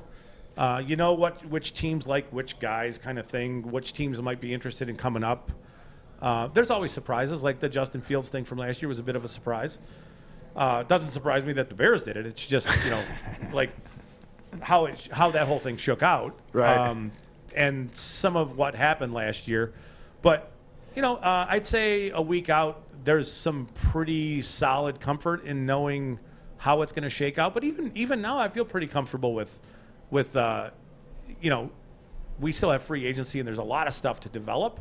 There's a lot of things that you need to understand, like going forward, and we don't have all that information yet. But for where we are right now, I think we have a pretty solid understanding of what's going to happen related to what the Lions do at 2 and what's going to happen in the top 10 kind of thing. Last question: how much does that help? That there's stability in Allen Park, to be able not only as a fan but to do a job around here, right? It's huge. It's got to be the biggest. The biggest it's nice change. To have some knowns. It's nice to have some knowns. And what are some of the knowns that we know? Is that Brad Holmes drafts guys and they play. They play, and they're high character guys who fit their culture and what they're doing going forward. And that is right now the differentiating point between Hutchinson and Thibodeau is Hutchinson fits that model where Thibodeau's being talked about as if he doesn't. So we have to square that. We have to figure out what all this means. And we'll hear about how Thibodeau interviews. And this is a very confident guy. And that confidence is being skewed into arrogance and maybe thinking that he's already made it when he's just a very confident guy. So, misunderstood, like my boy Easy over here, right? Misunderstood. It's all confidence. It's not the fact that he thinks he's made it. He's just self-confident. Yeah. No, yeah. That because he came off his Kyle Hamilton perch today and doing some more research because you know what? He might have to go back on that perch. He might. But Scott, did you know that the rules of Big D Energy are put forth by Sam Flannel? Tell Scott. What are the rules? When new information presents itself, you can change your opinion. That's perfect. Isn't it? Yeah. Yes. Sammy Flannel. Because everything I said a couple weeks ago could turn, like when I was on here a month ago, after we get more information and we know what happens in free agency and how the interviews go and medicals and all that stuff, could be completely useless crap. So let's evolve and move forward. All right, ladies and gentlemen, that's Scott Bischoff and his Thank you. to-go prize for tonight. Easy, tell them where they can get some of this. There you go. Gypsy vodka. Gypsy Vodka took 50 different formulas and hosting countless taste tests, but we believe Gypsy Vodka is the best tasting vodka around. Gypsy is gluten-free and corn distilled 6 times using artesian spring water. I told you about that IAN. That's some fancy stuff. That's out of the country. It's artesian water. But also, the guys who made it are from Michigan.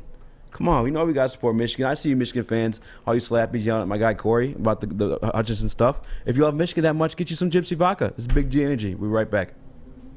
Hi, I'm Kay Cunningham. I'm proud to partner with Hall Financial, the mortgage company known for 5-star service. Don't just take my word for it. Check out their 5,000 5-star reviews for yourself. Go to callhallfirst.com and get started with your 5-star experience today.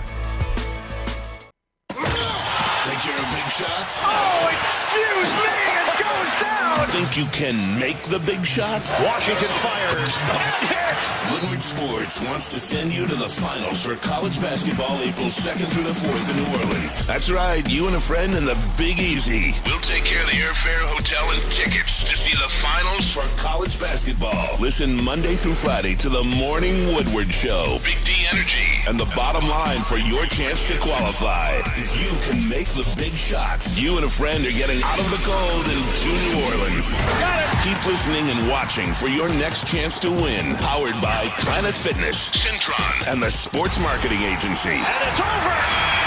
Anything can happen in March! I love talking to that man about football, and if you do not understand, knowing him for as long as Sean has, and I've known, more so in the past few years, but just around, to see the comfortability or the fact that there is some adequacy going on in Allen Park, to hear from my guy there, that's one of my who's. Yeah. Right? So when I talk football and listen to all these things, and the best thing is that what he laid out is that we're going to get further information. Everything's still up in the air, but at the end of the day, do you trust who's making the decisions? And that's it. So as we segue from football into hockey, Wings are back on the ice Friday, playing the Tampa Bay Lightning. Obviously, always a big test when they go out, but I wanted to bring some season stats or some things to people's attention. Obviously, getting further on, we're into March here. Month or so left in the season, and Calder Cup talk, right? Ooh. Calder Cup talk for Rookies of the Year, and the Calder Cup odds. Are you kidding me? Have come out. Yes, Trevor Zegras, the skill shot dude from Anaheim. And Mo Sider at plus 250. Other guys there, you look at Michael Bunting in Toronto having a career year. Lindell, stuff like this. I'd still put my money on Sider because of putting the numbers up at the defense and stuff like that. It ain't about goals. It's about toughest thing is the evolution to come in and play defense in the NHL with the rule changes, and to be able to be that effective in all points of the game, physically hogging up ice time, but also putting up points. And putting up points, because arguably this kid's already top 10 defenseman in the league, and the comparables that he draws. So I think at the end of the day, it's irrelevant no matter what, whether they do win or they don't, but the fact that you got two of your rookie guys on here, and yet your goalie doesn't, Nedeljkovic, who could be on there at plus 7,000. You know what I'm saying? 6,000 or 7,000. But to me, it's just another sign, and here's the big sign, right? The consistency for both these young guys over the years, over this year, first year in the NHL, right? What do you see a lot of times? Either the wear and tear of the road, the travel, the different things, playing 82 games and stuff like this. These guys, and that goes to coaching, that goes to preparation. I will still continue to say it, the year that they spent over in Sweden, the Swedish Elite League, during the lockout, helped so much. And you look at the guys that are the Arvidssons, the other guys that are over there playing in the Elite League now that are going to look to make the jump next year. It just lets you know where these teams are at. Did you have Mo Sider's stats in the last 10 games? Because when we're talking about statistics, I'll just throw up the last 10 games to show you. What's that say, Easy? It says Mo Sider in his last 7 games. Yeah, I tweaked on the prep. I wrote 10. Last 7 games, still even more impressive. Well, it says 1 goal, 10 assists, 22 block shots, and a plus 5, or 25 minutes per game. Which is huge. As a rookie and stuff like this, I think that you know time and time again. And this isn't in October, November, December. This is in March. Yeah. Right. The ice time doesn't go down. And the big thing, too, is the plus minus is huge and stuff like this. And I know that his yearly plus minus is like right around even or -1. But that's huge for a first-year guy. What is it that makes Zegras a plus 250 alongside Sider when like he's still behind Bunting and Raymond in points? And is this because like Anaheim's winning and he's just doing it sexier or something like that? No, like, because he's the highlight reel, right? Yeah. So he's the dunk guy. He's the flash. The Jalen Green. Well, more flash than it is stability. Plus he plays offense. Plus he's scoring. Scoring ridiculous roller derby goals in an NHL All-Star game. It just puts you on the radar. Yeah. It's like the Flash. Don't worry. Sider's more the Undertaker than he is longevity. That's what it is. He's more the Undertaker than he is like if Zegras is like a Rey Mysterio or something like that. But talent sticks out. You're playing in Anaheim, and obviously the offensive caliber. It's the Flash, right? Yeah. It's about the highlight reel, so everybody sees those results. But we brought it up yesterday. You look at Sider, you look at Raymond. They just tied a record for 4 overtime goals, by rookies and stuff. So they're getting it done. I mean, it is excitement. I love the fact that right here we're talking about a couple things. Right, we talk football, we talk Lions, there's excitement there. We're talking draft, there's excitement there about our teams. We're talking to Scott Bischoff, there's excitement just of being responsible enough, like who's making the picks and what's going on. Yeah. Right? You know what I'm saying? So that's the thing. So another tough game. These are another test game. Obviously the one the other night is, but then you got to be able to bounce back. This one's on the from road, beating too. the number 1 team in the league in Carolina at home, and then be able to go on the road or be able to. I'm looking for more consistency, back to back. Yeah. Right. So what did we see the Carolina game after an embarrassment and letting 10 goals in? Right. 10-7 game, whatever it is. You come back and you beat the top team in the league, who is not going to take it easy on you. Tough road to hoe. Now you got Tampa coming up. But again, we're seeing these guys do it different ways, and it's their commitment to defense that definitely, helps them out. Tampa, who we also had to lead on and home opener here, and they ripped our hearts out on opening night at LCA with the Red Wings this year. Well, that's because there's still that Joseph kid to hit our captain a little bit suspect, so there's still some. I forgot about that. Some lingering in the air, but no, I mean Tampa Bay. A true enforcer would never forget that too. That's funny. You remember that? I forgot it, bro. What? That's awesome. That's awesome. That just happened. Easy. There's a clip of me back in the day where I said hockey players are like elephants, right? We forget, but we have long memories. Yeah, we have long memories, especially when you do one of our boys wrong. Yeah. So. No matter, I mean, it's irrelevant. The bottom line is they got to win the game. They got to build on the consistency. I think that it starts the defense out, and the fact that it's the next interesting thing, which I believe will be the home game. I think I predicted next week, but getting Jacob Verana back in the lineup. So that came quick. Well, that's huge too. That's like adding a first-round draft choice. Oh, absolutely. Or trading again for him at the line, and it's not only for what it is, and it's when you put this talent in the lineup. And here's the whole thing: we seen the dress rehearsal last year of what happened when he came in, and the sort of with Zadina and stuff like this. Mm-hmm. So hopefully we'll be back on it. What I'd like to see is just the consistency. The bottom line is for the rest of this NHL season that nobody wants to play the Red Wings. Right? They're not going to make the playoffs, but nobody wants to play the Red Wings. But you know what? If you're going to bet the Red Wings, or maybe you wanted to take the Pistons tonight in Toronto against the Raptors, where would you go, Easy? I'd probably head over to mybookie.ag. You'd head over to mybookie.com. Of course you would. And you know what else? Other than that, this Saturday night, oh man, blood comes to boil as Jorge Masvidal takes on Colby Covington in the main event at UFC 272, and my bookie is upping the stakes. Double your money on your initial deposit and back Masvidal or Covington. Which one? Easy. Masvidal or Covington? Masvidal count. Colby Covington goes easy. Go to MyBookie to win via KO. To take advantage of MyBookie boosted odds payout. It's easy. It only takes a moment to sign up MyBookie. Use the promo code Woodward and you'll instantly double your first deposit. With that extra scratch in your account, place a bet on any fight on the card, including what will absolutely be an action-packed main event. Don't miss out. Secure your MyBookie double deposit bonus today by using promo code Woodward and gear up for the UFC 272. Bet anything, anytime, anywhere with MyBookie. Michigan Problem Gambling Hotline, 1-800-270-7117. Big D Energy, Sammy Flannel, Sawyer, easy in for Neil, who will be back tomorrow, and D-Mac here, Woodward Sports Network. Hi, my diamonds. It's Crystal with an X. You want to get hot and perfect like me? Here's my super easy routine.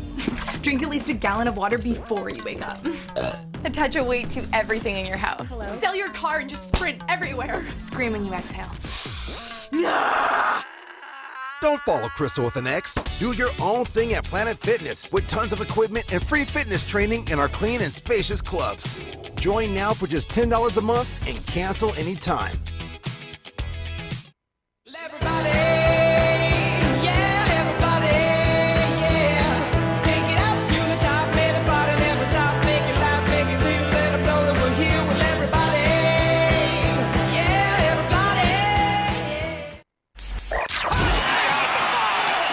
NBA championships. Detroit fans were there. 11 Stanley Cups. Detroit fans were there. 4 World Series wins. Detroit fans were there. And that one Lions playoff win in 1991. Yeah, Detroit fans were there. Woodward Sports, where the fans are. Last segment here Thursday, Woodward Sports Network. By the way, Mike G, you broke the news. Easy is dating Crystal with an X. So don't worry, but you can keep that under the wraps. We told you that. That's who Rob Swift says, who is Daniel Jeremiah? He's an NFL guy. Yeah, draft guy. NFL draft guy. Somebody asked our boy Rob, the Canadian A. You know, everyone makes fun of the Canadians for dropping an A. He said you never do it. He wants to know, like, what's up with that? Is it like a Western Canadian thing? Or? No, I got a Canadian out and about and about. Are we out and about and about? Yeah, but I don't do the say boots. A that much from being over here. But I've been in 30 years, but I still got my... You know where I will is I end up in the UP. Yeah. And I'm up there with my Uper boys. And we're up there and we're hanging out Smoke and a couple doing darts, stuff. eh? We might want to head to get some snowmobile and head down to get some wood and stuff, you know, eh? So it all depends. Yeah, I appreciate that. I've been... Not that I'm taking it out of my verbiage, but it's just not there as much. Yeah. So I want to get to obviously a little bit of the Pistons are tonight. They play in Toronto. Obviously, Yeah. we mentioned yesterday that we're happy because they're competitively Losing competitively, but we're seeing some things develop. Now, you had the fortune of being on the bottom line, which you can catch here 2 to 4 every day, Monday to Friday with Ryan Armani, Braylon Edwards, and the Mavs. But they had Jalen Rose on yesterday, Fab Fiver. And you got to sneak onto Big D and ask him a question. So, and you talked about Cade and stuff like this. So how did that go? It was good. It was kind of a question I needed because, like, I've been bouncing back and forth. As you see, Sean and I had our moment when we had him on the show a couple weeks ago on who the Pistons should draft. Say they land that number 1 overall pick. Is it Chet Holmgren or is it Jabari Smith? And I asked Jalen because he's a great basketball mind. I respect his opinion, and he kind of sounded the same, like teeter-totter for me. But the name that he mentioned first, with excitement, might I add, was Chet. And I think I've been swayed since talking to. By the way, that was awesome. By the way, but yeah, since talking to Jalen, I think I've been swayed towards Chet if we do land that number 1 overall pick. So Jalen likes Chet? He likes them both. He wouldn't give a for sure answer, but the first name to come out of his mouth was Chet, and he had a whole he was getting ready to go on the whole spiel why. Okay, so bottom line is the fact that if we get one of these two guys, we should be ahead of the game, right? If you pick second, if you don't have the choice and stuff like this. And the thing is this as close of a comparison pick as Hutchinson, Thibodeau? I think it's closer. It's closer. They're okay. closer. They're closer in skill. Yeah, because like. Well, I don't mean skill. I mean that the fact that all we hear right now is going into the draft of whatever else is the first defensive end. It's either going to be Thibodeau, right? All the year to the draft. Yeah. Now are these two the 1, 2, 1, 2? For sure. Because there's only, from my understanding, 3 or 4 guys at the top. So that's why we don't want to win to move out of our percentage to get that higher pick. Yeah. But I just wonder. So it really is closer. It's so tight. So just give people at home what each of them brings a little bit different and how they would help this team. Who would help Cade more? I am of the belief if Chet can be the same type of player that he is in college, absolutely would be the right pick. Jalen articulated it this way. If basketball was a game of equal skill, the bigger man would be the guy you'd pick, the taller gentleman, because you obviously have a better ability to block shots and whatnot on the defensive end. Well, Chet is just that. This guy's a monster. How tall is he, Sam? Like 7'1"? Like, he's huge. Yeah, I think he's 7'1". Let me look it up for sure, though. Yeah, but Chet's huge. Jabari, right around there, 6'11", but Chet you could see it on the floor. You know what I'm saying? So my question to you. Yes. Does this not go back to Troy Weaver and knowing what he already has, if Killian Hayes, if these other, it's tough. So you're saying a 7'1" guy. We had a conversation yesterday that the game the other night. Yes. Who they play and the Wizards. The Wizards, and some guy got Thomas in there Bryant, that dominated down low. Highlight reel, yeah. Right. So you're telling me, Rick, goes to my mind, well, I could put a 7'1" guy down there and that probably stops that now. But also too, right? That's because if Troy Weaver sees that Killian Hayes, Sadiq Bey,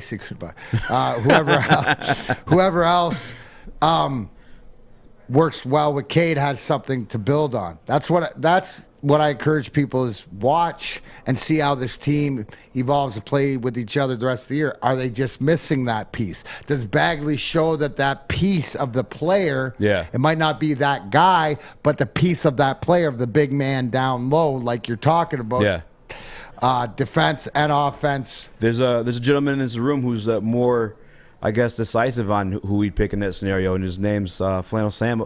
What is it that you like? What does Jabari not do for you that Chet does? So it's not about what Jabari doesn't do. I think they're both fantastic prospects. I just think with Chet, there's a possibility that you get a basketball unicorn, a guy who's 7 foot, can dribble, can shoot from 3, can pass, can rebound, and I think he can also play off the ball, which will be good for him and Cade.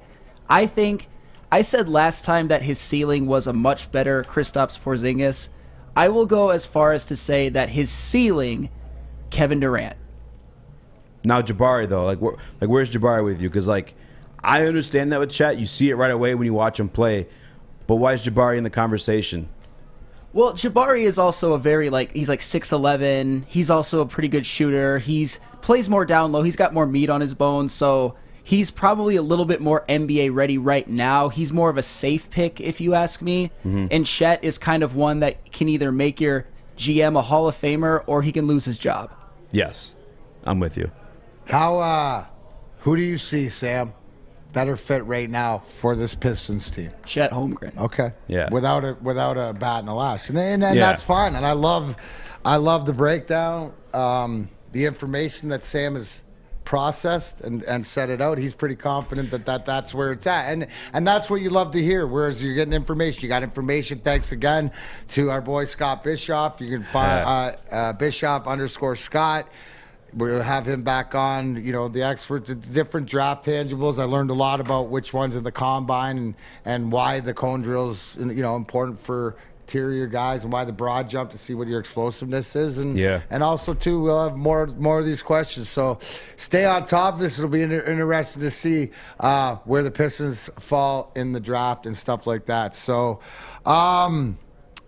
looks like Another successful run of the pontoon. We can put this baby back in the shop where gas is expensive, but I'll run it for you guys anytime. Anyways, for Sammy Flannel, for Sawyer, easy, great job these last 2 days. Thanks for filling in for Neil, who will be back tomorrow, TFG. I'm Darren McCarty, 4-time Stanley Cup champion. It's always a pleasure to talk to you guys each and every day. This is Big D Energy. See you tomorrow. Deuces. Give me that biscuit. I'm going to bury that biscuit.